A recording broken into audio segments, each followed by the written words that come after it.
नहीं, उनके पास तो जवाब है ही नहीं ना। उनके पास तो उन्होंने एक्ट बनाया जो मेरा ख्याल ये है, मैं कहता हूँ उसको कि जो आजकल देख चलती है यूनिवर्सिटी जिसका नाम है व्हाट्सएप यूनिवर्सिटी, तो व्हाट्सएप यूनिवर्सिटी का जो ज्ञान उनके पास है उसी ज्ञान के आधार पर उन्होंने बनाया। बिल्कुल इस देश के संविधान के ख़िलाफ़ जाके बनाया, इस देश के कानून के ख़िलाफ़ जाके बनाया, हमारे देश के संविधान के प्रीएम्बल सेकुलरिज्म के ख़िलाफ़ जाके बनाया, धर्म के अधिकार के ख़िलाफ़ जाके बनाया, बराबरी के अधिकार के ख़िलाफ़ जाके बनाया। तमाम चीज़ें जितनी भी हैं, मतलब इन नटशेल वो पूरी तरह से इलीगल है और कॉन्स्टिट्यूशन के ख़िलाफ़ है। वो कानून रद्द होना है। इसीलिए हिस्ट्री क्रिएट हुई लास्ट टाइम हियरिंग पर कि पहला कभी नहीं हुआ कि कोई सेंट्रल लेजिस्लेशन पहली डेट में ऑनरेबल सुप्रीम कोर्ट ने स्टे किया हो या गवर्नमेंट को एश्योरेंस देना पड़ा हो कि भाई हम स्टे कर रहे हैं, एश्योरेंस दिए यहाँ पर। ये पहली बार हुआ। ये पहली बार इसलिए हुआ कि ये जो कानून बनाया एक्स फेसाई, बिल्कुल पहली बार एक नज़र में देखने में लगता है कि ये पूरी तरह से इलीगल है और गैर कानूनी है। इसलिए ऑनरेबल सुप्रीम कोर्ट ने इसको स्टे भी किया था, जो कंटिन्यू रहेगा। 15 तारीख से जब इसकी समाअत शुरू होगी, ऑनरेबल बेंच जो भी नई कॉन्स्टिट्यूट होगी उसके सामने हम परसुएट करेंगे उनको। देखिए, बिल्कुल ऑनरेबल सुप्रीम कोर्ट ने आज जैसे इसकी समाअत हियरिंग शुरू हुई, ऑनरेबल सुप्रीम कोर्ट ने साफ किया कि चूँकि इसमें वक्त लगेगा सुनवाई में, एक हियरिंग की बात नहीं है और काफ़ी सीरियस इशूज़ इसके अंदर हैं, तो इसलिए इसमें वक्त लगेगा। और चूँकि justice Khanna, chief justice Khanna is retiring on 14 14 तारीख को वो रिटायर हो रहे हैं, तो सही बात यह है कि यहाँ पर थोड़ी सी हियरिंग हो जाए, फिर उसके बाद में दोबारा से नई शुरू हो उसकी हियरिंग, तो वो चीज़ सही नहीं लगती। तो इसलिए ऑनरेबल सुप्रीम कोर्ट ने ये साफ़ किया कि जो नए चीफ जस्टिस साहब होंगे, जस्टिस गवई साहब, उनकी अध्यक्षता में जो भी बेंच बनेगी वो इसकी सुनवाई करे। इस पर मांगा तमाम वकीलों से ऑब्जेक्शन, नो ऑब्जेक्शन, तो तमाम वकीलों ने एक स्वर में कहा कि हमें कोई ऑब्जेक्शन नहीं है कि इसमें 15 तारीख लगा दी जाए, इसकी समाअत नए तरीके से जस्टिस गवई साहब की अध्यक्षता में हो, जो भी कुछ बेंच बनेगी। लेकिन जो इंटरिम ऑर्डर हैं जो पिछली बार पास किए थे, जो एश्योरेंस गवर्नमेंट का, वो सब चीज़ सेम रहेगी। क्या सरकार के जो वकील, पक्ष के वकील, उनको जवाब नहीं था क्या उनके पास? नहीं, उनके पास तो जवाब है ही नहीं ना। उनके पास तो उन्होंने एक्ट बनाया जो मेरा ख्याल ये है, मैं कहता हूँ उसको कि जो आजकल देख चलती है यूनिवर्सिटी जिसका नाम है व्हाट्सएप यूनिवर्सिटी, तो व्हाट्सएप यूनिवर्सिटी का जो ज्ञान उनके पास है उसी ज्ञान के आधार पर उन्होंने बनाया। बिल्कुल इस देश के संविधान के ख़िलाफ़ जाके बनाया, इस देश के कानून के ख़िलाफ़ जाके बनाया, हमारे देश के संविधान के प्रीएम्बल सेकुलरिज्म के ख़िलाफ़ जाके बनाया, धर्म के अधिकार के ख़िलाफ़ जाके बनाया, बराबरी के अधिकार के ख़िलाफ़ जाके बनाया। तमाम चीज़ें जितनी भी हैं, मतलब इन नटशेल वो पूरी तरह से इलीगल है और कॉन्स्टिट्यूशन के ख़िलाफ़ है। वो कानून रद्द होना है।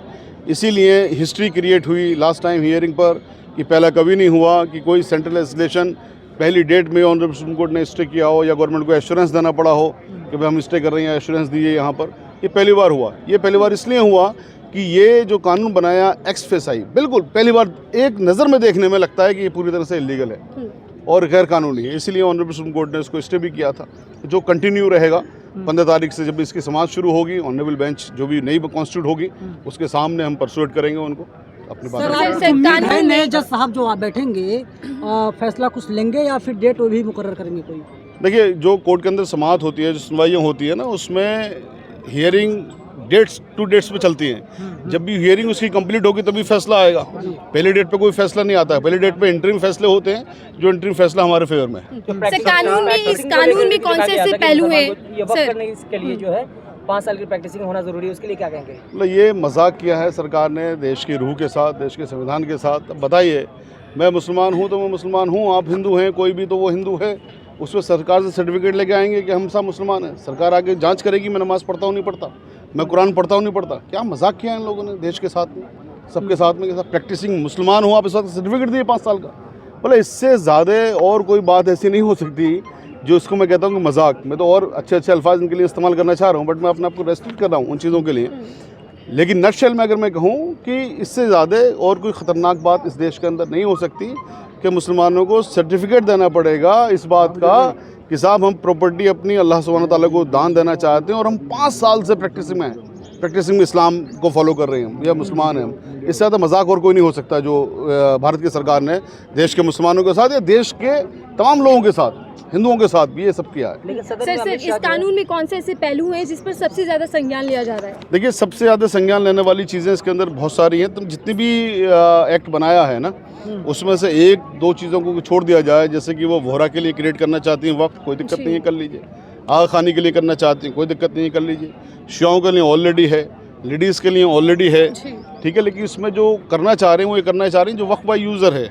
वक्फ बाय यूज़र जो सैकड़ों सालों से कब्रिस्तान है, मस्जिदें हैं, दरगाहें हैं, खानकाहें हैं, उन सबको वो कब्जा करना चाहते हैं। एक चीज़ ये, दूसरी चीज़ ये कि वक्फ काउंसिल में वो नॉन मुस्लिम्स को लेके आना चाहते हैं और उसमें उनको ये कहते तो हैं कि हमने 2 रखें, लेकिन जब ऑनरेबल सुप्रीम कोर्ट में समाअत हुई तो वो बता नहीं पाए कि साहब आपने ये कहाँ लिखा कि सिर्फ 2 रहेंगे।